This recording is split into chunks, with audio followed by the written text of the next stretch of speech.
Good evening. Today is Tuesday, June 10th, and the time is 6:30 p.m., and I would like to call this regular meeting of the Planning and Zoning Commission to order. May I have a roll call, please? Copeland. Present. Webb. Present. Stiegel. Here. Onken. Here. Caliphate. Here. Haupt. Serrata. Thank you. Okay. Moving forward, item number 2, approval of minutes. I would like to make a motion to approve the minutes with a modification for the section on notes for the discussion with Friesen Nichols, the section under the zoning regulation issues, bullet 2. Can I rephrase that one to say short timeline for P&Z decision on PUDs? Consider multiple readings.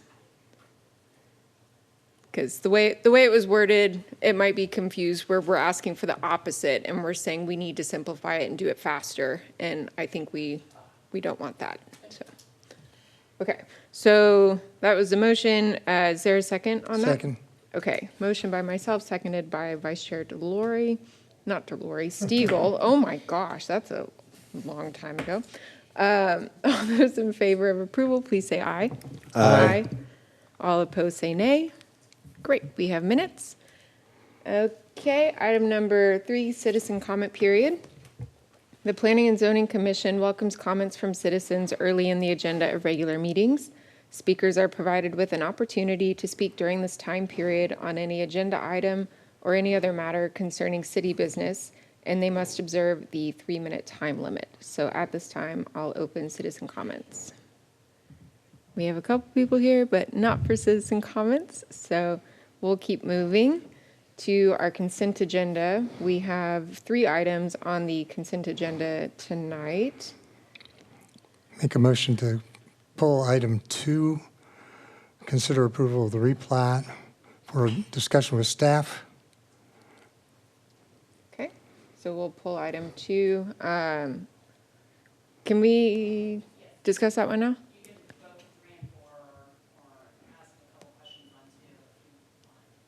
Okay, let's have the discussion on 2 and then see what we want to do. Let's do that. Did you have simple questions? Do you want me to go ahead and go through my presentation? No, I've got some questions. I've read the presentation was quite good and understandable, but this is notably a subdivision that sort of stalled out. They just came to us and got approval 2 years ago, and when I read this, it's a replat, which I thought was an odd time to be doing a replat. In 2 years they might have figured this out, so that's one thing. But it's notable since it's stalled out, and I think I would like to hear, maybe the public would like to hear, and the commission, exactly what's happening there that this whole project has gotten mired down the way it has. I think first off, I don't know that I would call it stalled out. So they did come in through for a final plat for approval. That was what you approved, I guess, last summer or 2 summers ago. But they didn't start even mobilization for construction until that following week. So there was about 18 months of subdivision construction that was going on. Before they could go vertical, we did have some discussions regarding center turn lanes with TxDOT having to get that permit. That's a separate permit, can sometimes take a little additional time. And then during their process, as they were doing their lot fits, we had some kind of subdivisions. There was an original PUD on this property, had a concept plan that went through it. Most concept plans are just that, concept plans, but the original plat actually followed those boundaries. So in the original plat, you saw some curved lines in there, made it very difficult to build. Based on the product type that they're offering and changing the market conditions, they did, most of this replat was being done to do lot fits for certain product types.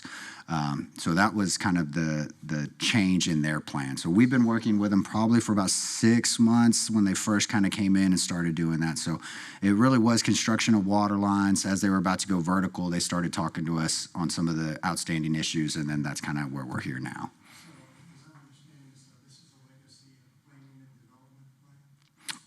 Yes, I don't have details on the PUD. It's not I would say, overly complicated PUD. It was really the land uses the concept, and then there's two commercial lots. They're not part of this plat, but they're the subdivision kind of goes around it. So there's two commercial lots that are going to be fronting veterans.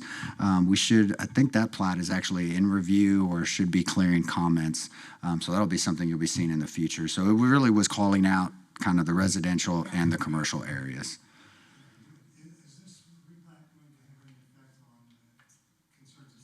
Have about the traffic flow coming out of Grey Gardens. No new density is being proposed. They're not going from 110 lots to say 140. I mean, it's a lot for lot change. There's no additional lots coming in. There's some renumbering of the lots to account for some of the changes, but none of that is going to affect the density. So we did look at, there's a small alley that comes out onto Greg Clark Drive. That has been determined to be kind of a one-way, so because of traffic concerns, and then ultimately just trying to get that turn lane in on the TxDOT right-of-way. That's probably going to be the biggest issue, is people returning home and they're trying to make a left turn. So Any that's progress vital. on getting that done with TxDOT in the school? Yeah. If you've seen, they've got the cones out. I don't know. They should be starting construction here pretty soon. Last I talked to them, it was imminent. They had their approval from TxDOT. And it's not just the turn lane. They're actually redoing some of the driveway approaches for some of those businesses along that area. Good. Thank you. Yes, sir. Any other questions on the consent items? Okay, we would need a motion and a second to take action on the consent agenda. Motion to approve consent items 2, 3, and 4. Okay, we have a motion to approve 2, 3, and 4 from Commissioner Copeland and a second from Commissioner Serrato. Is there any discussion on that? Okay, all those in favor, please say aye. Aye. All opposed, say nay. That motion carries. Thank you. And then next we have consider approval of a request to reduce the number of required parking spaces from 41 to 35 for a proposed daycare center located at 1900 Windy Hill Road in Hays County, Texas, SD-24-0247. Ms. Sharp.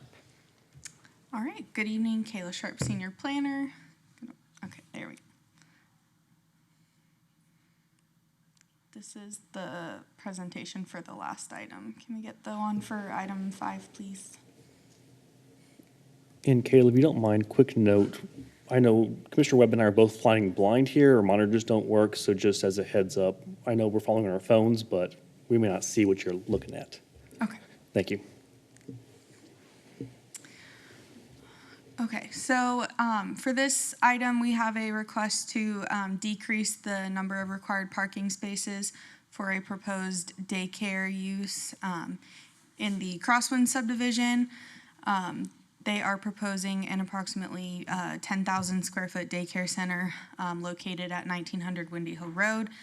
Per section 5333, any request to decrease parking comes to, or increase parking for that matter, comes to the Planning and Zoning Commission for consideration.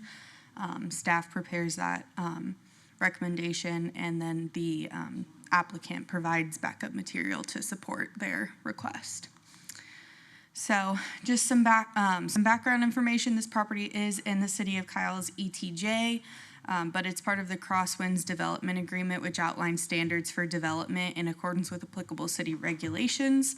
The applicant submitted a site development application for a daycare at the corner of Crosswinds Parkway and Queen Topsail Way.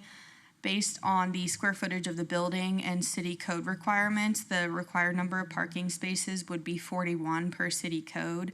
The applicant is requesting to reduce that number to 35. Currently, the city does not have parking ratios specific to daycare uses. We have elementary school, middle school, high school, college campuses, but we don't have something that's a daycare where you're primarily just going to have staff on site all day and parents dropping off and picking up throughout the day. We don't have anything that really accounts for that specific use, so therefore it falls under the standard general retail parking, which is 1 space per 250 square feet. So the applicant has provided information on daycare parking requirements for other cities in the area.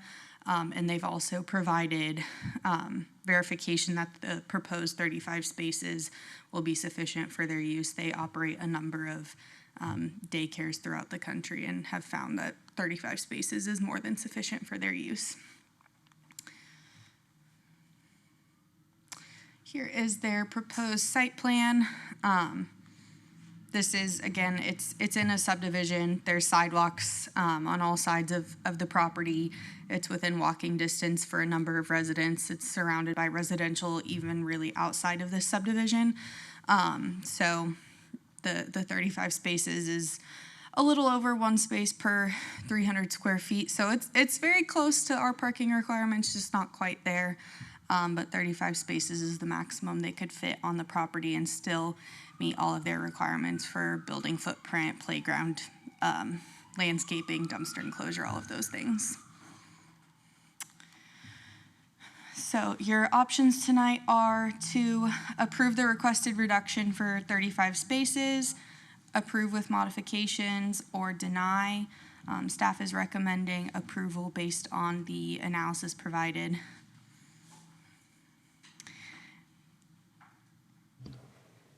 If I need to run back through any of those slides for y'all, let me know.